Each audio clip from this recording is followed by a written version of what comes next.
Hello viewers, आपका स्वागत है मेरे YouTube channel innovate for you पर। आज मैं आपके लिए डेमोक्रेटिक पॉलिटिक्स में चैप्टर नंबर 1 का पार्ट 2 लेकर के आया हूं। यदि आपको ये मेरे वीडियो अच्छे लगे तो इसे लाइक कर दीजिएगा, और यदि किसी ने अभी तक मेरा चैनल सब्सक्राइब नहीं किया है तो इसे सब्सक्राइब भी कर लीजिएगा। चलो स्टार्ट करते हैं। आज कल से आगे का पोर्शन हमारा स्टार्ट होता है। देखिएगा, यदि आपने एनसीईआरटी को पढ़ा होगा तो आपको ये ज़रूर क्लियर हो जाएगा कि सर हमें कहाँ से करा रहे हैं। देखिएगा, नेक्स्ट टॉपिक हमारा आता है mention any 3 demands of Sri Lankan Tamil. यानी श्रीलंकन तमिल क्योंकि एलाइनेटेड वहाँ पर फील कर रहे थे, अपने आप को बेगाना महसूस कर रहे थे, उनकी क्या डिमांड थी। या फिर इस तरीके से क्वेश्चन पूछा जा सकता है, which 3 demands of Sri Lankan Tamils accepted and meet with can settle the ethnic conflict of in Sri Lankan का फॉर गुड एक्सप्लेन। ये आपसे क्वेश्चन पूछा जा सकता है। देखिएगा आंसर में क्या आएगा। Demand of the Sri Lankan Tamils, number 1, recognisation of Tamil as an official language. यानी कि जो श्रीलंकन तमिल थे उनकी डिमांड थी कि उनकी जो लैंग्वेज है तमिल, उसको ऑफिशियल लैंग्वेज घोषित कर दिया जाए।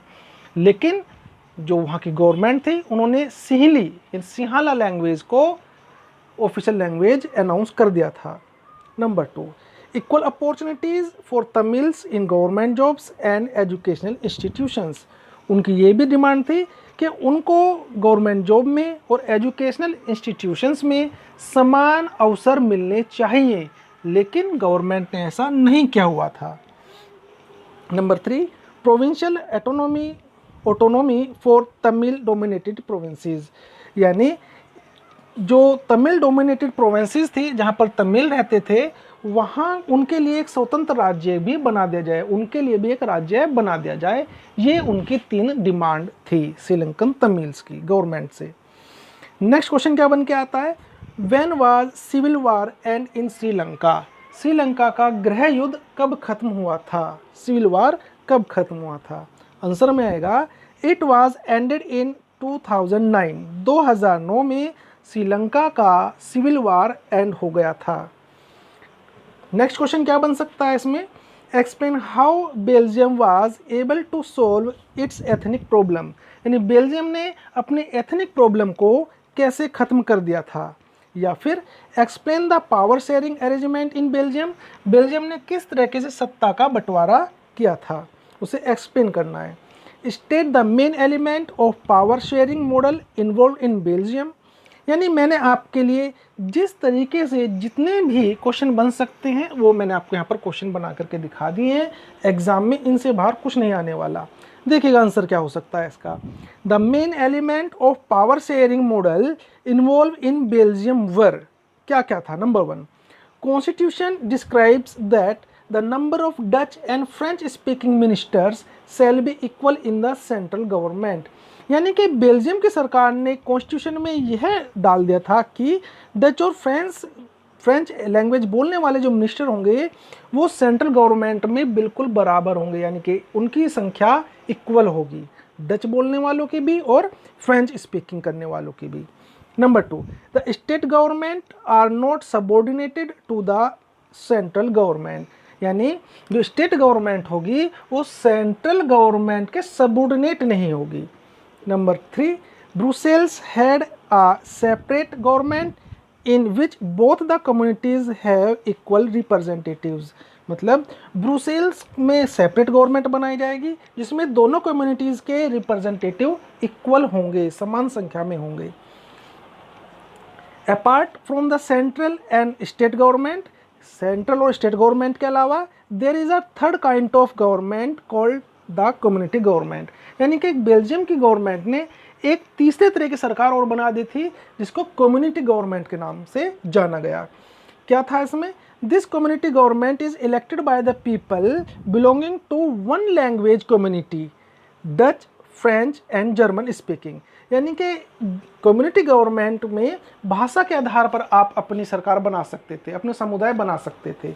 कोई डच है तो डच अपने हिसाब से अपनी सामुदायिक सरकार बना लीजिए, फ्रेंच अपने हिसाब से, अपने लोगों की सरकार बना लीजिए, सामुदायिक सरकार, ऐसे ही जर्मन वाले बना लीजिए। This government has the power regarding culture, educational and language related issues, यानी इस सरकार को अधिकार दे दिए थे कि वो कल्चरल यानी सांस्कृतिक, एजुकेशन यानी शैक्षिक, लैंग्वेज मतलब भाषा से रिलेटेड इश्यूज़ को सोल्व कर सकती है, उनका समाधान कर सकती है। यानी ये सारे पॉइंट्स बेल्जियम की गवर्नमेंट ने अपने एथनिक प्रॉब्लम जो वहाँ पर आ रही थी उसको सोल्व कर लिया था इन सब प्रोविजंस के थ्रू। नेक्स्ट क्वेश्चन देखिएगा क्या बनता है। Where is the headquarters of European Union, European Union का हेडक्वार्टर कहाँ है? Answer, the headquarters of European Union in Brussels, इसका हेड ऑफिस या फिर हेडक्वार्टर कहाँ है? ब्रुसेल्स में, और ब्रुसेल्स बेल्जियम की कैपिटल है। Next question, both Belgium and Sri Lanka are democracies, दोनों ही डेमोक्रेसीज हैं, but they follow different system of power sharing, और दोनों में डिफरेंट सिस्टम भी है पावर शेयरिंग का। Support the statement by giving 3 points of difference, यानी कि हमें स्टेटमेंट का सपोर्ट करना है बाय 3 डिफरेंसेस से। देखते हैं क्या हो सकता है आंसर में।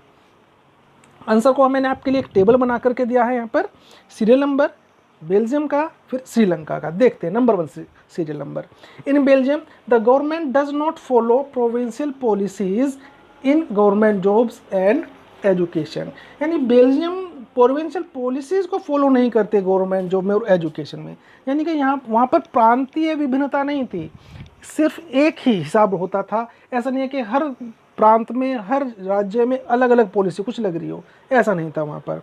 लेकिन in Sri Lanka government follows different policies in matters of government jobs and education, लेकिन श्रीलंका में इस तरीके से होता है, वहाँ पर डिफरेंट स्टेट में डिफरेंट पॉलिसीज अपनाई जाती हैं। Number 2, in Belgium there is a special government called community government to look after the cultural, educational and language related issues. Belgium में एक नई स्पेशल तरह की गवर्नमेंट में बना दी थी जिसको सामुदायिक यानी कम्युनिटी गवर्नमेंट कहा जाता था, और ये जो कल्चरल, एजुकेशनल एंड लैंग्वेज से रिलेटेड इश्यूज़ को देखती थी।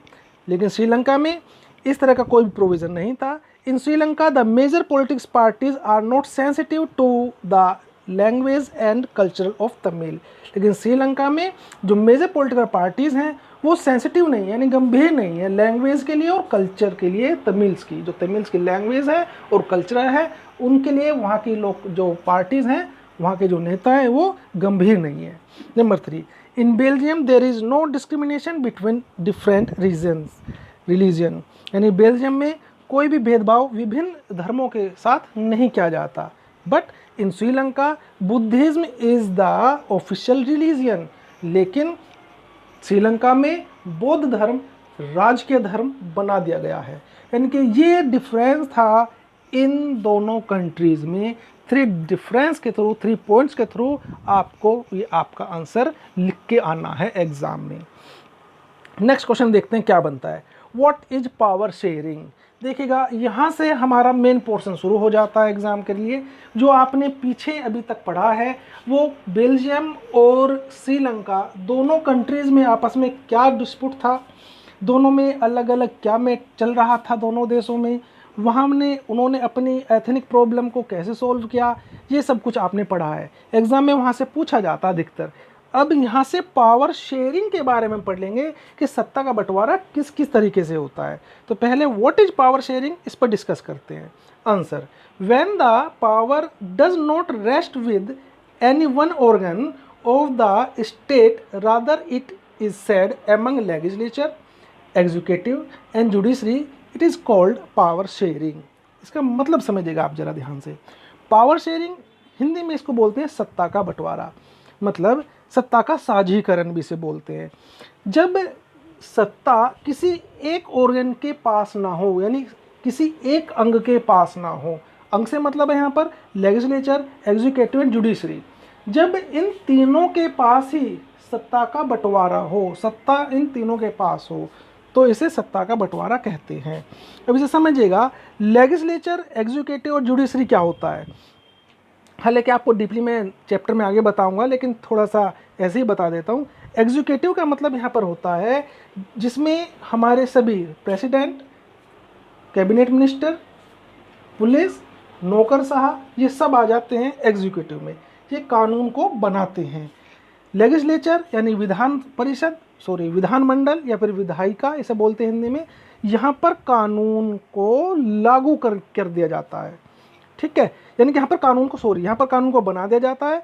एग्जीक्यूटिव जो होते हैं ये कानून को लागू कर देते हैं, और जुडिशरी ये देख रेख करती है कि कहीं कोई गड़बड़ तो नहीं हो रही है, जो कानून बनाए गए हैं वो ठीक तरीके से इन्फोर्स हैं, लागू किए गए हैं या फिर नहीं लागू किए गए हैं। ये होता है हमारा एग्जीक्यूटिव, लेजिस्लेचर, जुडिशरी। बाद में नेक्स्ट वीडियो में इस पर बारीकी से चर्चा करेंगे, आगे का पढ़ेंगे। फिलहाल इतना ही आज की वीडियो में। Thanks for watching. Next video का वेट कीजिए, शायद बहुत ही जल्दी आपके लिए नेक्स्ट वीडियो लेकर के मैं आ जाऊँगा।